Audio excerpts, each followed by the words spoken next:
17 division here at CARIFTA, and then spoke about Javon Harrison, the American Olympic finalist. Too young to remember Troy Kemp and Donald Thomas, even though they are world champions for the Bahamas. Well, he has a similar story to Donald Thomas, who I believe played basketball before he started high jumping. But what I liked about what he said is that, you know, he didn't do his best. He's young, and he knows he's going to be back here. And once you come to CARIFTA, you want to make every CARIFTA after. Yeah, there's the lineup for the under 20 boys 400 hurdles. Sean Wilkinson, St. Kitts and Nevis, Jamond Huggins in the octathlon. Bronze medalist at the under 17 level last year. Dorian Charles of Trinidad and Tobago, the javelin throw silver medalist. Rushan Clark of Jamaica. Antonio Forbes of Jamaica. Clark, the defending champion, the world under 20 bronze medalist. Shimar Bain, Bahamas. Clinton Lequer, Bahamas. Craig Prendergast, Antigua and Barbuda. Bahamas track family, Bain, Andretti Bain, former star for the Bahamas and on the U.S. collegiate scene at 400 flat. Shimar goes in the 400 with hurdles. This is the favorite, Roshan Clark, world bronze among juniors last year in Cali, Colombia. Good foot speed this season, 50.52, the Jamaican champion.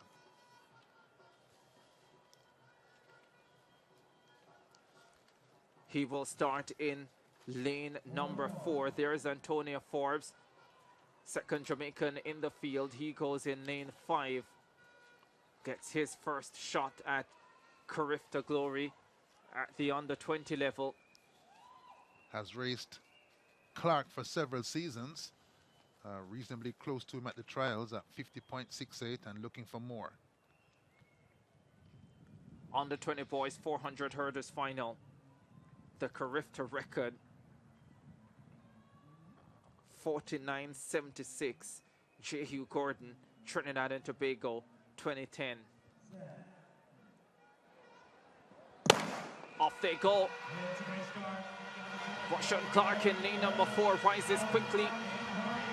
The Kititian, Hawkins, with work to do down the back stretch. But Rushan Clark, hurtling smoothly at this stage, has gone by Forbes. His teammate has gone by Bain, the Bahamian. And Lequer as well. He's in charge, Rushan Clark. Craig Prendergast of Antigua and Barbuda running well on the outside. He hits a barrier. Forbes of Jamaica comes into second, but Rushan Clark is destroying this field. The defending champion heading towards another CARIFTA gold medal. He stumbles, but that does not stop him from winning gold and threatening the record held by Jehu Gordon. 49.88 on the clock. Maybe that stumble cost him the record, but it doesn't cost him the gold medal. 49.92 the final time. Man among boys, season's best, first sub 50 of 2023 at 49.92. Forbes across the line second, and the record stays with Jehu Gordon another season. I was there when he set it. He was magnificent then. No wonder the record has lasted so long. Forbes 51.72 for second, but Clark was outstanding until hurdle 10. Thrilling. Held his composure after hitting that barrier.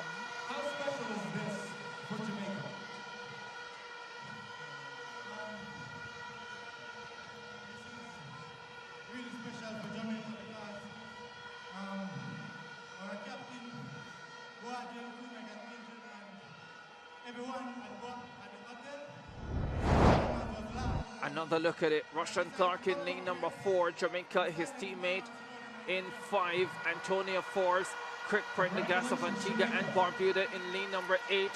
Went out real quickly, but Clark taking charge of the race down the back straight away, stuttering into a few of the barriers. Reached for that one, but so fast. 45.85 only a few weeks ago at 400 meters. And that speed showing in this event as well.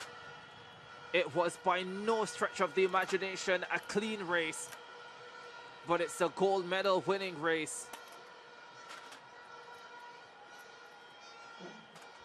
stumble off the final barrier.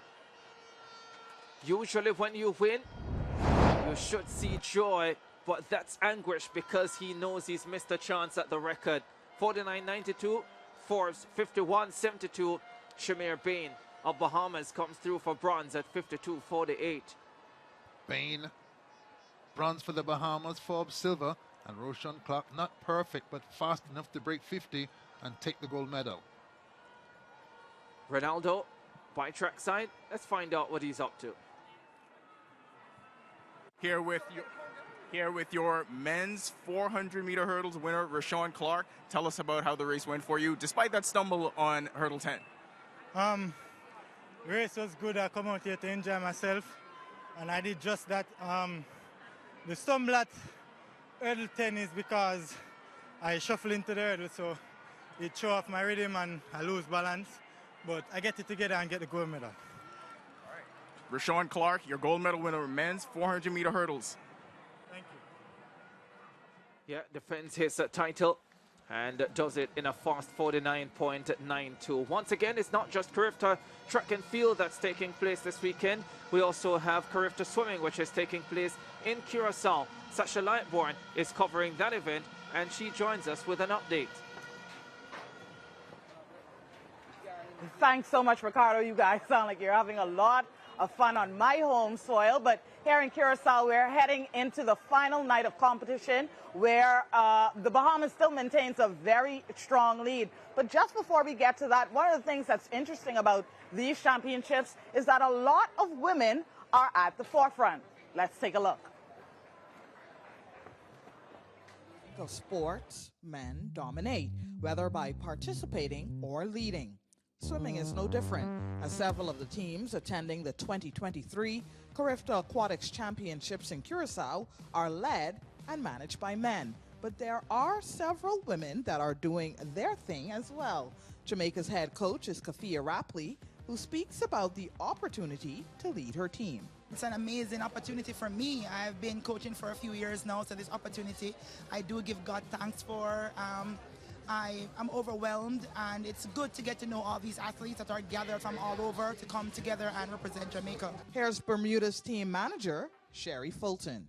I think with swimming, it's something that a male coach brings something to the table, and I think a female coach brings something to the table, and we see that even in our club back in Bermuda.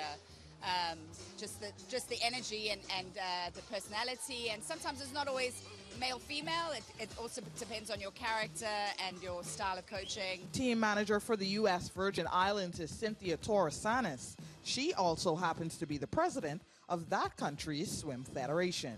I see us moving into the right direction, giving women more opportunities to be present in the sport, not just as swimmers or as parent volunteers and stuff like that, but actually being on the top part of managing a team and having I guess a head coach. Even that, yes, I'm you know, it's so many more opportunities we can have. It's just taking it one day at a time and pushing forward. Now back to the competition itself, we can tell you some of the top performers over the 4 days include Trinidad and Tobago's Nikolai Blackman, the Bahamas' David Singh, Celeste Gibson and Nigel Forbes, and several swimmers from the Cayman Islands. The final races will begin this evening at 6 p.m. and include 400-meter free for girls and boys, the 50-meter free for girls and boys, the 100-meter breast for girls and boys, and will end with the 200-meter free relays. Currently in second place is the Cayman. Now, Ricardo, what I can tell you is that a lot of people have been asking, whether it's through our social media or physically calling any one of the members of my team here in Curacao, what are the medal standings? So I'll give you the top 3 countries. So the Bahamas is in the lead, like I said. The Bahamas has 28 gold, 21 silver, and 16 bronze for a total of 65 medals. That's followed by the Cayman Islands. The Cayman Islands has 20 gold, 12 silver, and 9 bronze for a total of 41 medals. And Trinidad and Tobago currently sits in third for the medal standings with 16 gold, 12 silver, and 13 bronze for a total of 41 medals. Now, I understand in swimming that medal counts don't necessarily mean that you win, but the Bahamas is leading in medal counts and in the standings. We expect a blast of a night tonight. This is the final session of competition here in Curacao, and it begins at 6 p.m. Now I'll turn it back over to you guys in New Providence. All right, thank you very much, Sasha Lightbourne over there in Curacao. It's clear that you're having a grand time, Sasha, just as we are here at the track and field portion of the CARIFTA Games in Nassau, Bahamas. And yeah, we look forward to hear how that ends. Although it looks as if the Bahamas have pretty much already wrapped up the CARIFTA swimming with one session to go. At track and field, guess what? The medal table. That is what counts, not the point standings in track and field. Ricardo Chambers alongside Tonique Williams and Hubert Lawrence. We've just witnessed the 400-meter hurdles finals, and we're getting ready for semi-final action in the 200 meters, and more field events action to come as well. Those are your finalists in the under 17 men's javelin. On the 17 boys, javelin throw coming up. And they're the athletes getting ready for that. Just 7 of them in that lineup.